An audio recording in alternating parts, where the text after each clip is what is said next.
سورۃ الکوثر کی فضیلت اور رسول اکرم صلی اللہ علیہ وسلم کی شان بیان کریں گے۔ قرآن مجید فرقان حمید الحمد سے لے کر والناس تک حمد خدا بھی ہے اور نعت مصطفیٰ بھی ہے، اور ان میں سے بہت سی آیات ایسی بھی ہیں جن میں اللہ تعالیٰ نے بطور خاص اپنے محبوب رسول کی شان، عظمت اور فضیلت کو بیان کیا ہے۔ یہ سورۃ الکوثر قرآن مجید کی مختصر ترین صورت ہے۔ یہ پوری صورت رسول اللہ صلی اللہ علیہ وسلم کی شان، فضیلت اور عظمت میں وارد ہوئی ہے۔ سورۃ الکوثر کے 4 حصے ہیں۔ پہلا حصہ بسم اللہ الرحمن الرحیم ہے، یعنی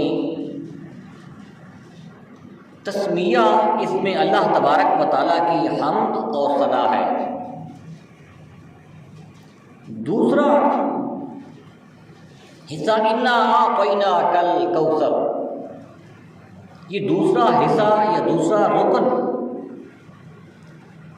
اس میں نعت مصطفیٰ صلی اللہ علیہ وسلم ہے۔ تیسرے حکم کا تعلق عبادات سے ہے، فَصَلِّ لِرَبِّكَ وَانْحَرْ، نماز پڑھیے اور قربانی کیجیے، احکامات سے اس کا تعلق ہے۔ چوتھا حصہ یہ اللہ کی طرف سے مشرکین، کافرین، گستاخان رسول صلی اللہ علیہ وسلم کے بیان میں ہے، ان کو جواب دیا گیا ہے۔ سورۃ الکوثر کا جو شان نزول ہے وہ اس طرح ہے کہ نبی کریم صلی اللہ علیہ وسلم کے صاحبزادے حضرت ابراہیم، یا ایک روایت میں کچھ دیگر جو آپ کے صاحبزادے تھے ان کا بھی ذکر ہے، ان کی وفات ہوئی۔ اور ہمارا معاشرہ، سوسائٹی میں بھی یہ ہے کہ اگر کوئی شخص چاہے جتنا بھی دشمن ہی کیوں نہ ہو، اس کے گھر میں کوئی فوتیدگی ہو جاتی ہے، بیٹا فوت ہو جاتا ہے، تو پھر جو دشمن بھی ہے، محلے دار بھی ہے، سوسائٹی کا کوئی فرد بھی ہے، وہ اس کی دل جوئی کی خاطر خاموش رہ جاتا ہے اور اس کی جا کر ہمدردی بھی کرتا ہے۔ لیکن عرب کا جو سوسائٹی تھی، عرب کا جو معاشرہ تھا، مکہ کے جو لوگ تھے وہ بہت سنگ دل تھے، پتھر دل والے تھے۔ وہ دشمن کو دشمن سمجھنے میں بھی انتہا درجے کے وہ پہنچ چکے تھے۔ رسول اکرم صلی اللہ علیہ وسلم کے صاحبزادے دنیا سے چلے گئے، اور بجائے اس کے کہ وہ آپ سے آ کر ہمدردی کا اظہار کرتے، آپ کی دلجوئی کرتے، اور کم از کم آپ کی خدمت میں آ کر دلجوئی اور ہمدردی نہ کرتے تو خاموش رہ جاتے، لیکن انہوں نے خاموش رہنے کی بجائے، ہمدردی کرنے کی بجائے انہوں نے یہ کیا کہ الٹا رسول اکرم صلی اللہ علیہ وسلم پر زبان درازی کی اور ایسے ایسے جملے بولے، ایسے ایسے الفاظ منہ سے نکالے جس سے رسول اللہ صلی اللہ علیہ وسلم کا جو دل پہلے ہی زخمی تھا، آپ کے صاحبزادے کی وفات کی وجہ سے پہلے ہی پریشان تھے، تو اس حالات میں دشمنوں کے جو زبانوں کے جو تیر تھے وہ رسول اللہ صلی اللہ علیہ وسلم کے دل پر انہوں نے بہت اثر کیا۔ ہمارے یہاں بھی یہ سوسائٹی میں، معاشرہ میں ایک دوسرے سے ہم یہ سنتے ہیں، دیکھتے ہیں، وہ کہتے ہیں کہ یار آپ اس موقع کے اوپر خاموش رہیں، آپ کچھ زبان سے نہ بولیں، آپ کا دشمن ہی صحیح، آپ سے اس نے زیادتی کیوں نہیں کی ہے، لیکن آپ نے اس موقع کے اوپر اب آپ کی زبان سے الفاظ نہیں نکلنے چاہیے۔ لیکن وہ پتھر دل لوگ تھے، وہ کافر تھے، جن کے بارے میں اللہ کیا کہتا ہے؟ ختم اللہ علی قلوبہم وعلی سمعہم وعلی ابصارہم غشاوۃ ولہم عذاب عظیم، کہ ان کے دلوں پر بھی پردہ ہے، ان کے کان بند ہو چکی ہیں، ان کی آنکھیں بند ہو چکی ہیں۔ انہوں نے رسول اللہ صلی اللہ علیہ وسلم کو زبان کے ذریعے سے تکلیف پہنچائی۔ کیا کہا؟ فرمایا کہ نعوذ باللہ تو محمد ابتر ہے۔ ابتر اس شخص کو کہا جاتا ہے جس کا دنیا میں کوئی وارث نہیں۔ آپ کے 4 بیٹے تھے، چاروں کے چاروں دنیا سے چلے گئے، اس وقت انہوں نے دل جوئی کرنے کی خاطر انہوں نے آپ کو تکلیف پہنچائی۔ اس پر اللہ تبارک و تعالیٰ نے رسول اللہ صلی اللہ علیہ وسلم کی دل جوئی کی، رسول اللہ کی ہمدردی کی۔ اللہ تبارک و تعالیٰ نے رسول اللہ کی ایسی شان بیان کی کہ کفار مکہ بھی حیران رہ گئے، اور اللہ تبارک و تعالیٰ نے قرآن کی مختصر ترین سورت نازل کی محمد عربی کی دل جوئی کی خاطر، آپ کو تسلی دینے کی خاطر۔ محبوب ان کفار کی زبان درازی کے اوپر، ان کی گالیوں کے اوپر، ان کا آپ کو برا بھلا کہنے پر آپ نے توجہ نہیں کرنی۔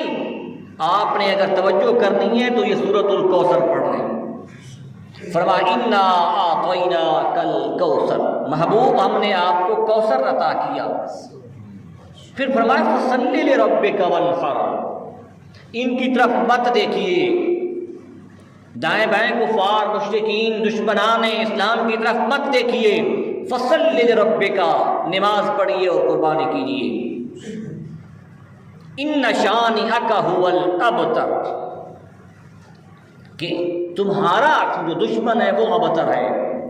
یہ الزام لگانے والوں میں سے آس بن وائل ایک شخص تھا، اس نے الزام لگایا، اس نے کہا کہ میرے 4 بیٹے ہیں، محمد عربی کا ایک بیٹا بھی نہیں رہا، نعوذ باللہ۔ تو اللہ تبارک و تعالیٰ نے فرمایا کہ ان شانئک ھو الابتر، آس بن وائل تمہاری نسل ختم ہو جائے گی، تمہارا خاندان ختم ہو جائے گا، محمد عربی کی نسل بھی باقی رہے گی، آپ کا خاندان بھی باقی رہے گا۔ حوض کوثر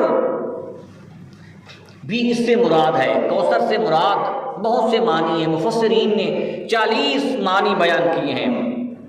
کوثر سے کیا مراد ہے؟ کوثر سے ایک معنی نہر کوثر ہے، ایک نہر کوثر ہے، ایک حوض کوثر ہے، یہ فرق ہے۔ نہر جاری ہے، حوض تالاب کی مانند ہے۔ کوثر نہر کا جو پانی ہے وہ حوض میں گرتا ہے، تالاب میں گرتا ہے، وہاں پر رسول اللہ صلی اللہ علیہ وسلم اپنی امتیوں کو کوثر کا جام بھر بھر کے پلائیں گے۔ اور کوثر کا جو پانی ہے، نبی کریم صلی اللہ علیہ وسلم نے فرمایا کہ دودھ سے زیادہ سفید ہے، شہد سے زیادہ میٹھا ہے۔ جو کوثر کی نہر ہے اس کی جو ریت ہے نبی کریم صلی اللہ علیہ وسلم فرماتے ہیں کہ میں معراج کی رات جب کوثر سے گزرا، میں نے اپنا ہاتھ نہر کوثر میں ڈالا تو اس کی جو مٹی تھی نیچے وہ کستوری کی مانند تھی۔ یہ کوثر کا پانی رسول اللہ صلی اللہ علیہ وسلم کو عطا کیا گیا، اور کس دن کے لیے؟ قیامت کے دن کے لیے۔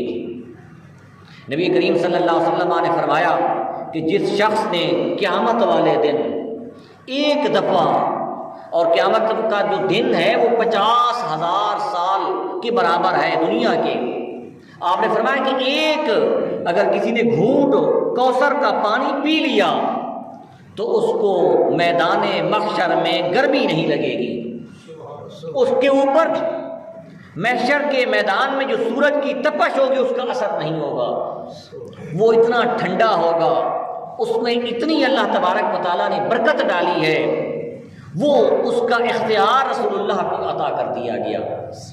نبی کریم صلی اللہ علیہ وسلم کو ایک صحابہ نے عرض کی، یا رسول اللہ قیامت والے دن آپ ہمیں تلاش کر لیں گے؟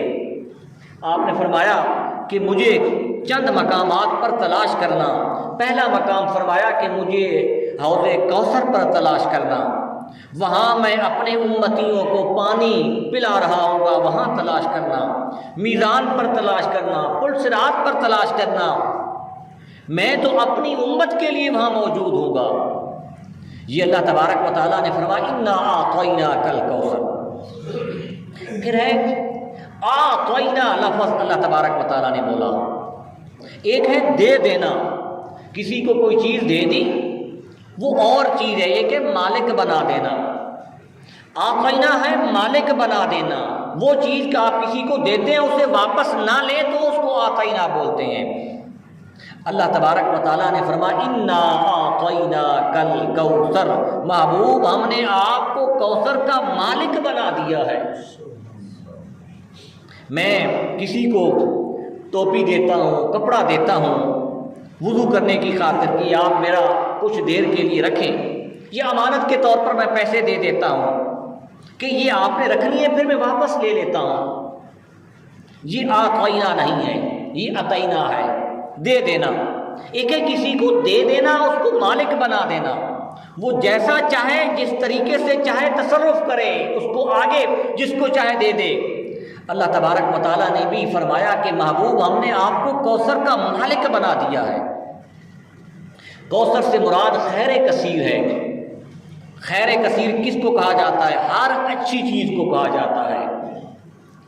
اللہ تبارک و تعالیٰ نے فرمایا محبوب دشمن، کفار، مشرکین آپ پر اعتراض کرتے ہیں کہ آپ کا تو خاندان ختم ہو گیا ہے، نعوذ باللہ، آپ کی تو ذریت ختم ہو گئی ہے، لیکن آپ کو ہم نے خیر کثیر عطا کیا، خیر کثیر عطا کیا، دنیا جہان کی بھلائیاں ہم نے آپ کو عطا کر دی۔ اس میں دنیا کے خزائن بھی ہیں، آخرت کے خزائن بھی ہیں۔ حنین کے غزوہ حنین کے موقع پر نبی کریم صلی اللہ علیہ وسلم کی بارگاہ میں بہت بڑا مال آیا۔ یہ وہ خزانے بھی اس کوثر سے مراد ہیں کہ محبوب ہم نے دنیا کے خزانے عطا کر دی۔ ایک روایت یہ بھی ہے کہ نبی کریم صلی اللہ علیہ وسلم کی بارگاہ میں ایک دفعہ اتنا مال آیا کہ آپ صبح کی نماز پڑھ کر وہ مال تقسیم کرنے میں لگے، ظہر کی نماز کا وقت ہو گیا، پورا دن آپ وہ مال تقسیم کرتے رہے۔ یہ خیر کثیر ہے۔ پھر خیر کثیر سے مراد بہت سے مفسرین نے معنی لکھی ہیں۔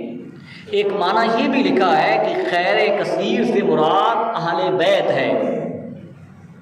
نبی کریم صلی اللہ علیہ وسلم کا جو خاندان ہے، آپ کی جو اولاد ہے، وہ حضرت فاطمہ سے آپ کا خاندان چلا ہے۔ آج بھی دیکھ لیں، دنیا میں اگر کوئی امتیازی طور پر جو قوم ہے جس کا پورے مسلم دنیا میں جس کا احترام کیا جاتا ہے، وہ سید ہے۔ رسول اللہ صلی اللہ علیہ وسلم کی خاندان کے ساتھ، آپ کی آل کے ساتھ، آپ کے اہل بیت کے ساتھ جس کا تعلق ہو گیا، وہ بھی اس خیر کثیر میں شامل ہے۔ فرمایا کہ محبوب ہم آپ کو ایسی آپ کی جو خاندان ہے اس کی آبیاری کریں گے، اس کو اتنا بڑھائیں گے کہ پورے دنیا جو ہے وہ رش کرے گی کہ ہم بھی کاش اہل بیت میں شامل ہوتے، رسول اللہ کے خاندان میں شامل ہوتے۔ پھر آئیں اللہ تبارک و تعالیٰ نے اس صورت میں عاص بن وائل کی زبان درازی کا جواب دیا ہے۔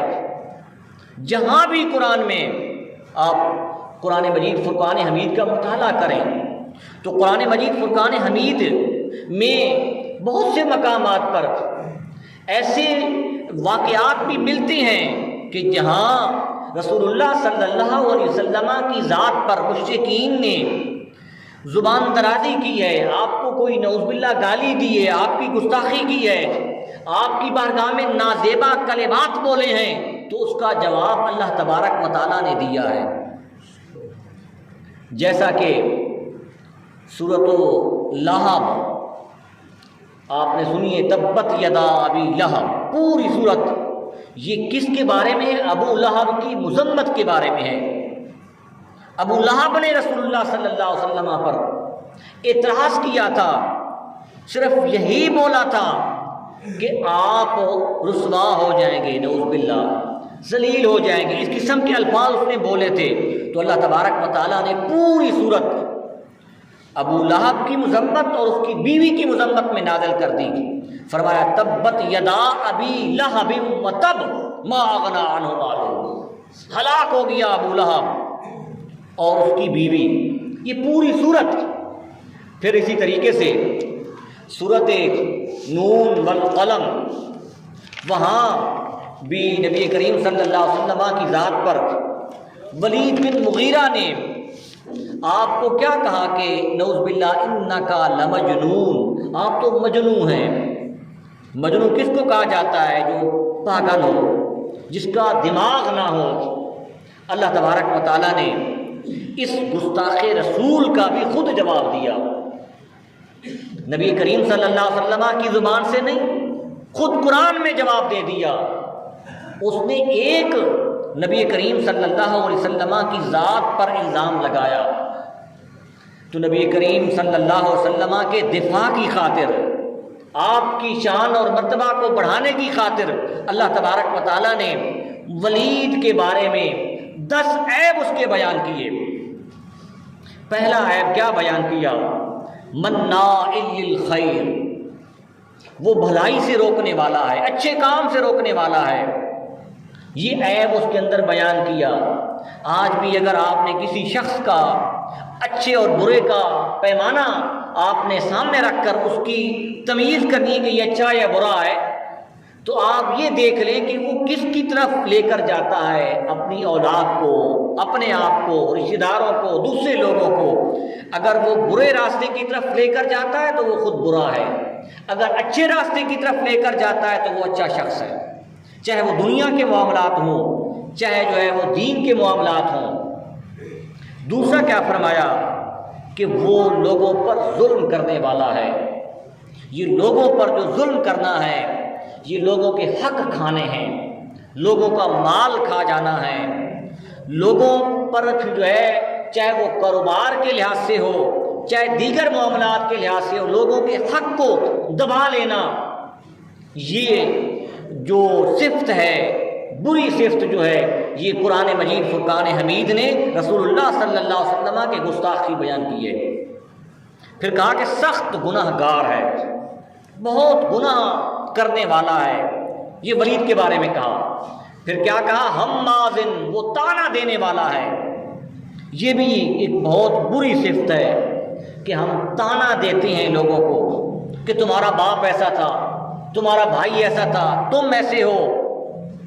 یہ بات ذہن میں رہے کہ قرآن کیا کہتا ہے؟ وَلَا تَزِرُ وَازِرَةٌ وِزْرَ أُخْرَىٰ، کسی شخص کا بوجھ دوسرے کے کندھے پر نہیں ڈالا جائے گا۔ اولاد اگر جوان ہے تو والد کا حق بنتا ہے اس کی تربیت کرے، اس کو سیدھے راستے پر لے کر آئے، لیکن والد نیک ہے، بیٹا اس کا برا ہے تو برے ہونے کا تانا والد کو نہ دیا جائے۔ یہ قرآن نے صفت بیان کی، بری صفت بیان کی ولید کی۔ پھر فرمایا کہ چغلی کھانے والا ہے. پھر کیا کہا کہ ولا تطع كل حلاف مہین، وہ جھوٹی قسمیں کھانے والا ہے. یہ بھی دیکھ لیں کہ ہماری سوسائٹی میں، معاشرے میں ہم کتنی جھوٹی قسمیں کھاتے ہیں. بات بات پر ہم بولتے ہیں قسم ہے یار، میں قسم دینے کے لیے تیار ہوں. تو یہ قسمیں کھانا جو ہے، یہ بار بار جھوٹی قسمیں، یہ کفار مکہ کی عادت تھی، یہ ولید کی صفت تھی. یہ ہر بات پر قسم کھا لینا یہ اچھی بات نہیں ہے. قسم کہاں کھائی جاتی ہے؟ جہاں آپ پر اعتماد نہ کیا جائے، جہاں گواہ نہ ہو، جہاں شہادت نہ ہو، وہاں قسم. کیونکہ رسول اللہ نے فرمایا البینۃ علی المدعی والیمین علی من انکر، جو شخص دعویٰ کرتا ہے اس پر گواہ ہیں، اور جو انکار کرے اس پر قسم ہے. اگر گواہ نہیں تو پھر اس کی صورت میں قسم آتی ہے. پھر فرمایا کہ ذلیل ہے. پھر فرمایا ولا تطع المکذبین، وہ تو جھوٹ بولنے والا ہے. پھر قرآن مجید فرقان حمید نے اتلم بعد ذلک ظنیم، رسول اللہ صلی اللہ علیہ وسلم کی شان میں اس نے ایک جملہ بولا مجنو. اللہ تبارک و تعالیٰ نے ولید کی جو اصلیت تھی اس کو واضح کر دیا. فرمایا کہ یہ نطفہ حرام کا ہے، یہ تو اپنے والد کا ہی نہیں ہے. قرآن مجید فرقان حمید نے اس مقام تک اس کو بیان کر دیا. یہاں بھی دیکھیں انا اعطیناک الکوثر میں آگے کیا فرمایا، ان شانئک ھو الابتر. محبوب آپ کا دشمن بے نام و نشان ہے، آپ کا دشمن ابتر ہے، آپ کا دشمن جو ہے اس کا خاندان ختم ہو جائے گا. یہاں اللہ تبارک و تعالیٰ نے کوثر بولا ہے. کوثر کے بہت سے معنی ہیں. کوثر جیسا کہ میں نے بیان کیا ہے کہ یہ کوثر نہر بھی ہے، اور اس سے مراد، کوثر سے مراد رسول اللہ صلی اللہ علیہ وسلم کی ذات بھی ہے. رسول اللہ صلی اللہ علیہ وسلم کی ذات بھی ہے کہ محبوب ہم نے آپ کو کثرت والا بنایا. آپ کی رحمت کثرت ہے، کثرت سے رحیم ہیں آپ، رحمت کرنے والے ہیں. آپ کی اگر سخاوت دیکھیں، اس سخاوت میں بھی کثرت ہے، زیادہ سخی ہیں. آپ کے اخلاق کو دیکھیں، آپ کے اخلاق اتنے اچھے ہیں کہ کوئی آپ جیسا خلق والا مل نہیں سکتا، اس میں کثرت ہے. آپ کی عادات کو دیکھیں، ایسی اچھی عادتیں ہیں جو کسی اور شخص کے اندر جمع نہیں ہو سکتی. کوثر سے مراد رسول اللہ صلی اللہ علیہ وسلم کی ذات ہے. کوثر سے مراد قرآن ہے، کوثر سے مراد قرآن ہے. محبوب ہم نے قرآن آپ کو عطا کیا ہے، مقدس کتاب ہے، لا ریب کتاب ہے. اور قرآن مجید فرقان حمید ایک ایسی کتاب ہے 1400 سال سے زائد عرصہ گزر گیا ہے، جس کو نہ صرف مسلمان پڑھ رہے ہیں بلکہ غیر مسلم بھی پڑھ رہے ہیں. قرآن مجید فرقان حمید کی اسرار، رموز، معانی دنیا تلاش کر رہی ہے. قرآن کی تشریح اور تفسیر علماء مفسرین بیان کرتے کرتے تھک گئے ہیں، دنیا سے چلے گئے ہیں، لیکن قرآن کے معنی اور مفاہیم اور مطالب کو کوئی نہیں سمجھ سکا. جس کے بارے میں قرآن کیا کہتا ہے، لا ریب فیہ، یہ وہ قرآن ہے جس میں شک کرنے کی گنجائش بھی نہیں. محبوب ہم نے آپ کو کوثر عطا کیا. پھر دوسرے نمبر پر آ جائیں، قرآن مجید فرقان حمید نے یہاں کیا کہا، فصلی لربک وانحر. یہاں مفسرین نے دو معنی بیان کیے. ایک تو یہ کہ یہاں نماز سے مراد نماز عید ہے، اور قربانی سے مراد جو قربانی کے جانور ذبح کیے جاتے یہ ہے. دوسرا مفسرین نے کہا کہ نہیں، فصلی لربک وانحر یہ عام ہے. یہاں اللہ نے فرمایا کہ محبوب آپ نماز پڑھیں، نماز پڑھیں. جب آپ نماز پڑھیں گے، اللہ کی حمد کو، اللہ کی تسبیح کو آپ نماز کی صورت میں بلند کریں گے تو آپ کے جو دشمن ہیں وہ آپ سے دور بھاگیں گے. یہ ایسے ہی تعلیمات ہمیں بھی حکم دی گئی کہ جب ہم نماز پڑھتے ہیں تو شیطان بھی دور بھاگتا ہے، اور جو شیطان کے ماننے والے ہیں وہ بھی دور بھاگ جاتے ہیں۔ اس وجہ سے اس نماز کو نہیں چھوڑنا۔ وانحر، آگے فرمایا قربانی ادا کیجیے۔ قربانی، وہ قربانی جو جانور ہم ذبح کرتے وہ بھی مراد ہے۔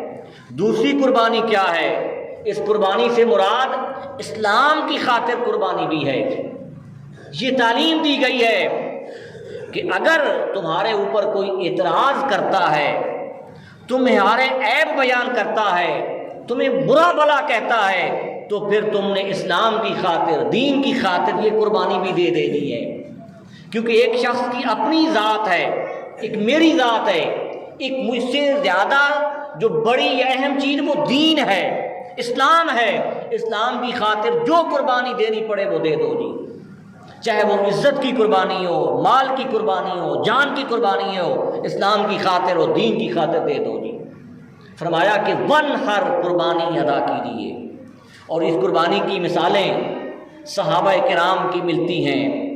میں نے پچھلے جمعہ پر سید الشہداء حضرت امیر حمزہ کی قربانی بیان کی تھی۔ حضرت امام حسین رضی اللہ تعالیٰ عنہ کی قربانی دیکھیں، 72 تن قربان کر دیا۔ یہ ہے فصلی لربک وانحر، کہ قربانی کیجیے۔ وہ قربانی قرآن نے یہ نہیں کہا کہ جانور ذبح کیجیے، مطلقاً کہہ دیا جس قسم کی بھی قربانی ہو۔ حضرات محترم، آج بھی تقاضا یہ ہے کہ ہمیں اسلام کی خاطر قربانی دینے کی ضرورت ہے۔ آج اگر آپ دیکھیں دنیا کی حالت کو، فلسطین کی حالت کو، غزہ میں آپ دیکھیں، وہاں مسلمانوں سے وہ کئی گنا جو ہے وہ چھوٹا سا ملک ہے، چاروں طرف سے مسلمان ہیں، ہمارے اندر وہ قربانی کا جذبہ نہیں ہے۔ دعا فرمائے کہ اللہ تبارک و تعالی ہمیں کلمات حقہ پر عمل کرنے کی توفیق عطا فرمائے۔ وما علینا الا البلاغ المبین۔ سنتے پڑھ لیں۔